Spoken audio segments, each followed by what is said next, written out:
Hard to believe. Steve and I were just talking on the way down here. It's our last home game of the year. It just, where did it go?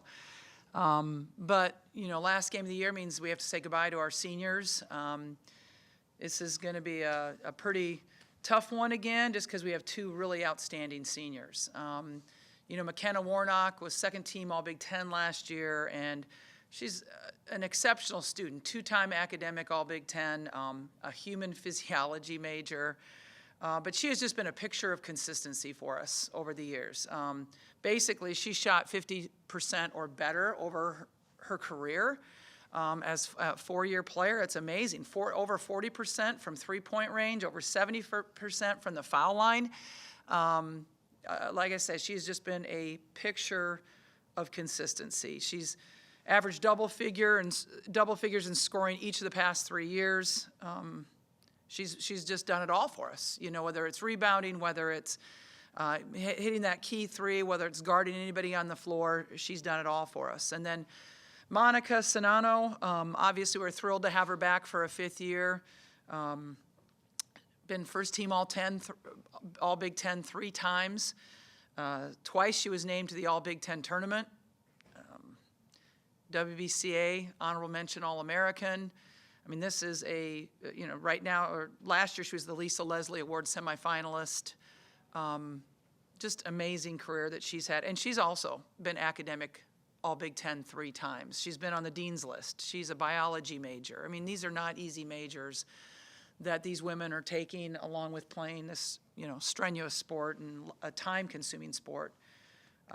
But Monica has averaged 16 or more points, 5 or more rebounds each year when she's been a starter.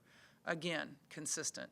And her shooting percentage has been crazy, led the country twice. Statistically, that's almost impossible. She was second one year. I think she's fourth right now in field goal percentage shooting. So just amazing. Even when people knew about her, they really couldn't stop her. And so it's going to be, and as tradition is, I will recognize those people after the game, because I don't like to have anything just, take away from the game at hand. That's the most important thing. And then we'll recognize the seniors afterwards. Indiana, obviously, coming in here with, you could say nothing to lose because they've already clinched the Big Ten championship, but they are playing for something. They're playing for a #1 seed in the country. And we're kind of trying to play for a #2 seed in the country. And so there is a lot on the line. If you can't be the Big Ten champs, you might as well try to beat the Big Ten champs. And that's what we're going to try to do on Sunday. Obviously, we know it's a really hard task. They've only lost 1 game the entire season. Talk about consistency. They've really been a picture of consistency as well. And what's different about them, that from last year is they're just shooting the 3 ball so well. They just have more weapons, and that really opens things up for Mackenzie Holmes inside.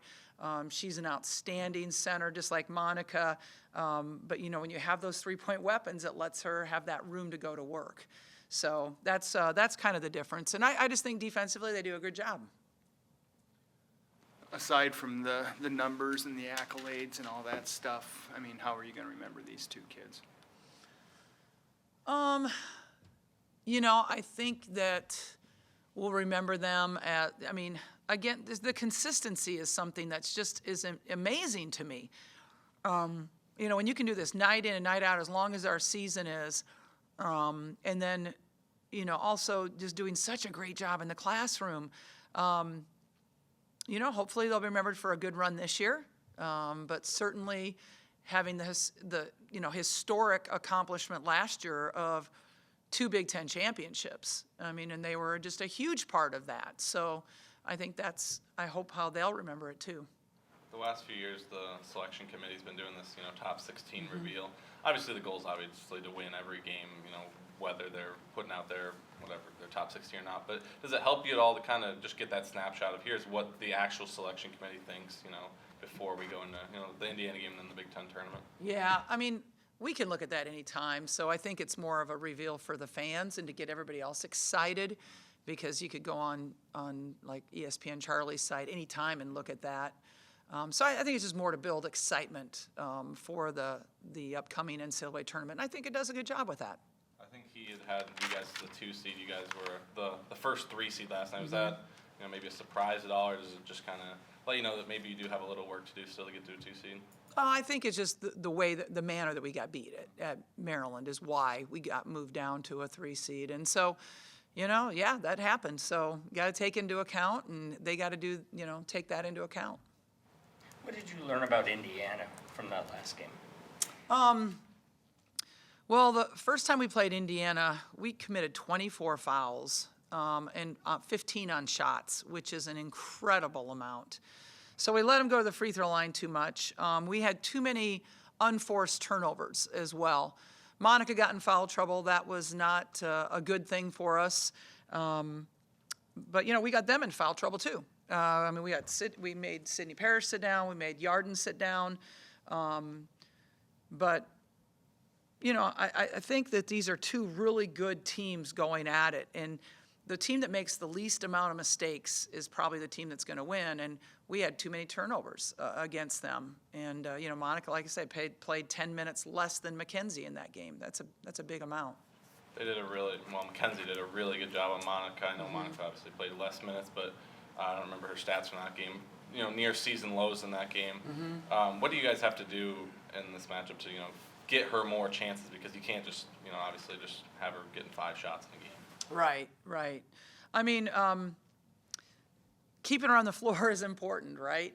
And that means we have to provide help on Mackenzie, because I don't think many people can guard her one-on-one. I just don't. So, that will hopefully help eliminate some of those foul situations. But, yeah, I think that was the biggest thing for Monica. Go ahead, Sue. All right. Go ahead. What are your responsibilities, your team's responsibilities for game day? Is that something you're going to have to do from 10 to 11, be down there at all for interviews? I will be, but the team won't. Okay. Do you know if Caitlin's not doing anything, is she? Pre-taped interviews Okay. with players. Okay. Always during the show. Okay. As far as I know. So no concern as far as distraction or anything like that? No, not at all. I think there's going to be a lot of distractions that day, and that's just one of them, but you have to manage them at this time of year. When you looked at the tape of the Indiana game, were they doing anything different with Monica, or was it simply a matter of her working to get the right angles to where the passes could get in there, or were they not looking for her enough? I'm not sure, Susan. I'm not sure if I can point out one thing that they did. They fronted a little bit, but we've seen that. I don't know if there's one thing that they did to really do a good job on Monica. That game was middle of the third quarter, I believe. McKenna hit a 3 to tie it at 62, and they kind of went on a run after that. You've mentioned the multiple ways that game didn't go well for you guys, whether it was turnovers or fouls or Monica getting in foul trouble or getting just a few shots. Is it something that you can kind of maybe not stress to the team, but point out to the team that, like, hey, we didn't play our best game, but, we played in a really tough environment and only lost by 9, and it was a close game in the third quarter? Oh, absolutely. There was just not a lot of rhythm to that game. 44 fouls called. That's a lot of fouls, you guys. That's a lot of fouls. And so when you just don't have that consistency, or that, you just can't get into a flow, also, I think that's disruptive. But, yeah, we want to point that out. They know it. They're really smart. They really are. They know these things. They don't need me pointing them out.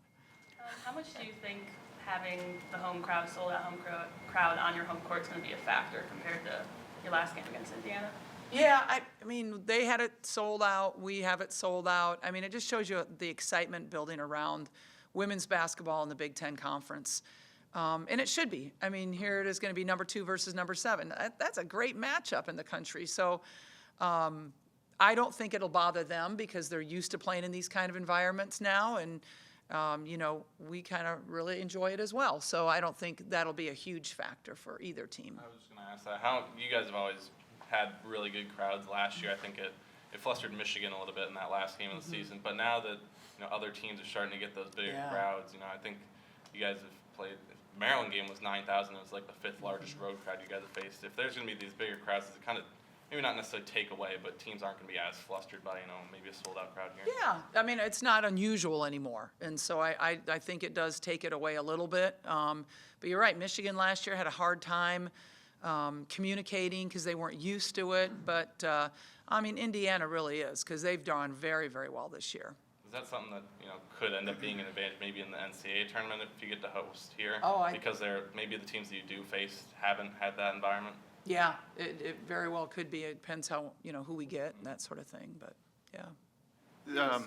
Who do you see as the next Monica? Sorry, Joe. I mean, is there a next Megan Gustafson, next Megan, I mean, Hannah Stuelke is definitely somebody that we want to invest in fully. I mean, she's somebody that I think has all the potential and the desire and attitude to get it done. Will she be exactly like Monica? No. Was Monica exactly like, Megan? No. I think you have to look at every kid's an individual and kind of build on their strengths. And she's got some different tools, really, in her toolbox than those two did. So we have to figure out how to use those to the best of our ability and her ability.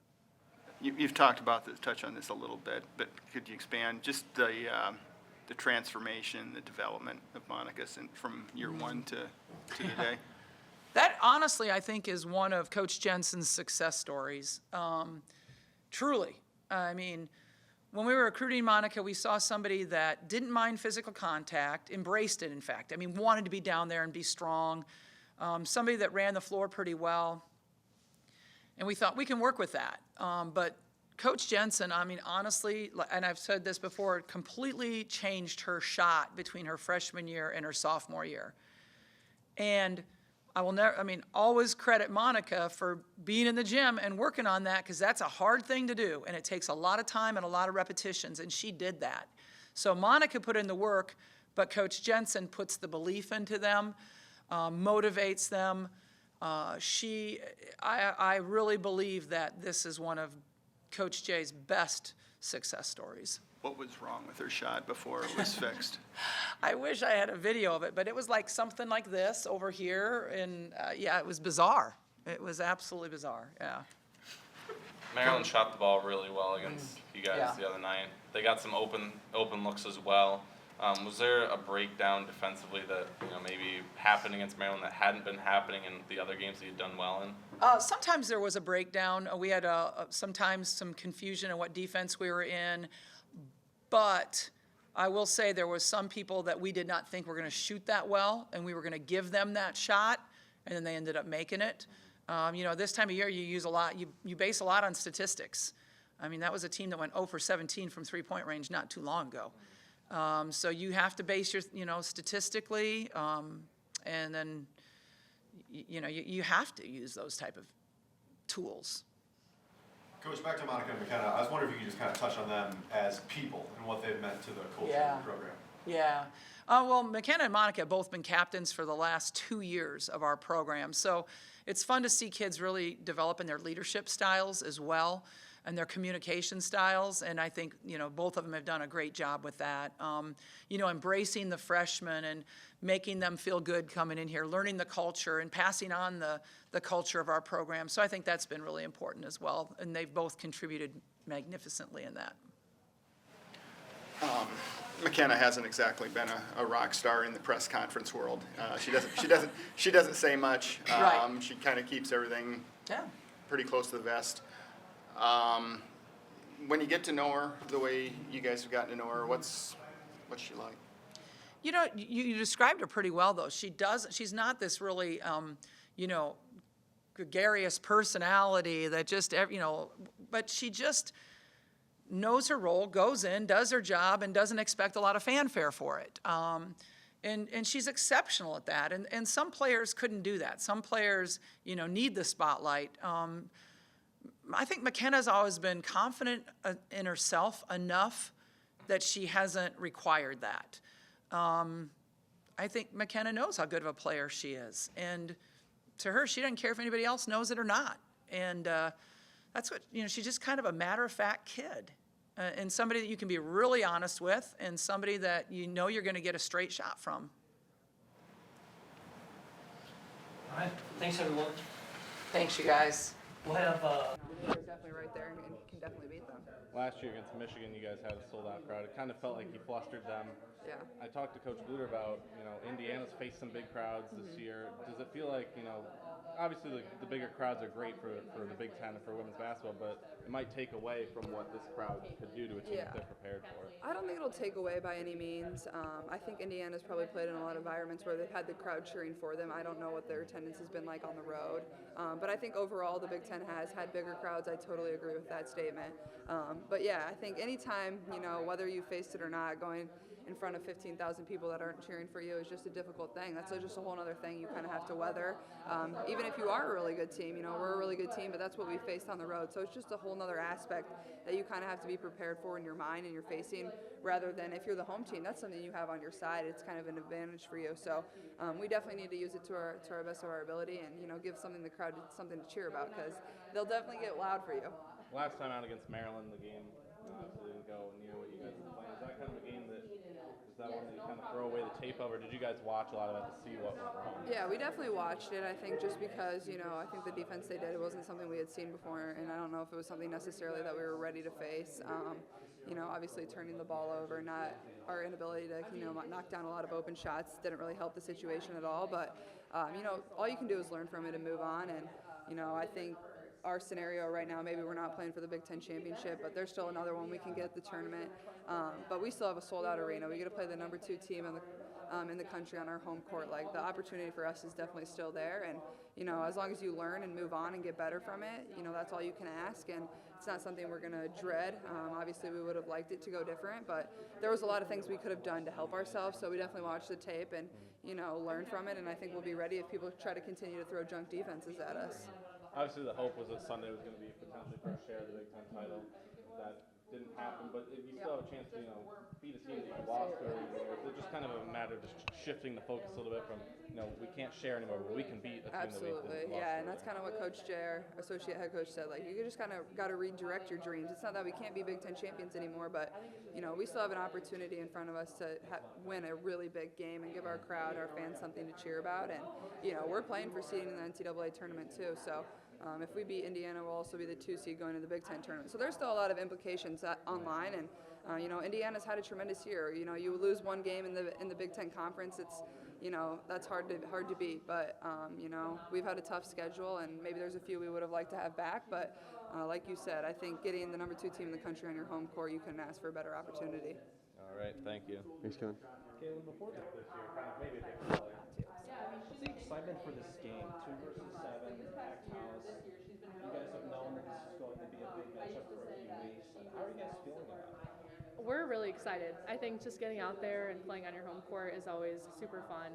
To have the ability to play in front of a sold-out crowd for women's basketball is amazing. I think that's great for women's basketball in general, and I think it just shows how amazing Hawk fans are. And so, thanks, McKenna. Yeah, thank you. McKenna, Hoosiers, what do you remember from the first matchup with them? What's it going to take for you guys to get a W on here Sunday? I think just being us, making sure that we're staying true to ourselves. We don't need to be anything different for this game. I think that we've shown that we can play with anyone in the country throughout these past couple months. So I think just being true to us and just playing hard in front of our home crowd should be an awesome game. So. Between college game day, the sold-out crowd, are you guys worried about distractions at all, or you're a veteran team? Are you kind of used to this and that's not? Right. I think we're a veteran team. We had this last year, sold-out crowd, last game of the season, Michigan. So I think that we kind of know what to expect, and I think that, it's exciting. It's super exciting. But I think that we know that we're ready to come out and play this game and just do it how we know how to do it. Oh yeah, love it. Thanks, McKenna. So I was not able to get my shot off in the speed I need to in Big Ten. I was getting blocked consistently in practice. Megan will let you know about that. That was a huge aspect. I think also developing, it takes a while to learn how to not dribble, how to kind of learn the post rules, if you'd say here in Iowa. So I think quickening up my shot, taking away dribbling, that all kind of happened in that transition. But I think the team I was surrounded by did so much in instilling confidence into me at that moldable age that I was at. That really was huge too. So, it was tough. I remember shooting on the gun and I was like 20%. out of like 200 shots. I was like, oh my gosh, like I don't know how this is gonna work, and it worked eventually. So just a lot of hard work. How do you think you'll be remembered here? What's Monica's legacy at Iowa? I mean, I think I'll be remembered as somebody who just kind of put their heart on their sleeve and played, showed emotion. I think that's why a lot of people love watching our team play as a whole, but have really came up to me and told me that they really like watching me play because they can relate to me and they can relate to my story and just kind of how I show who I am. But I hope I'm remembered as just being somebody who was fun, a good teammate, just cared about everybody, and just really fit into what our culture was here at Iowa. How do you think she's going to be remembered? Oh my gosh, McKenna's going to be remembered as like the most composed, just level-headed person to ever come through our program. Like, it's amazing how she helps me. She helps everybody in our starting line, anybody to come into the game, quite honestly. Just her presence is so calming for all of us on the court. I mean, we have a lot of fiery personalities. Like, we have Caitlin, me sometimes, that just bring a lot of fire. And then we have Gabby and McKenna, who are just calm, level-headed, just really, really solid for us. So she's going to be remembered for that, and just obviously a fantastic basketball player above it all. Coach said that she's got a lot of quiet self-confidence. She doesn't care about, she's happy to get her, the spotlight.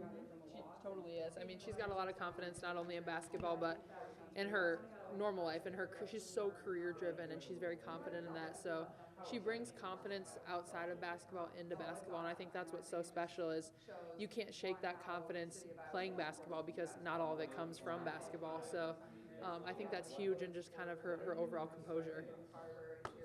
Sweet, thank you so much. Monica, Indiana, just what do you remember? What did you learn from the first match with them? What's it going to take for you guys to walk out here with a W on Sunday? I mean, I remember, obviously, they had a great fan base. It was a super hostile environment, and I'm sold out Hawkeye Arena. It's going to be kind of the same thing for them. I think I remember we didn't play our best basketball, quite honestly, and we lost by 8. So it's going to be a good basketball game. It's going to be close. And it's going to be great for women's basketball, quite honestly. Having College Game Day coming to town and just having women's basketball on that big of a stage is going to be huge. But, I mean, the matchup is going to be great, and it's just going to be a lot of fun. You faced Mackenzie Holmes twice last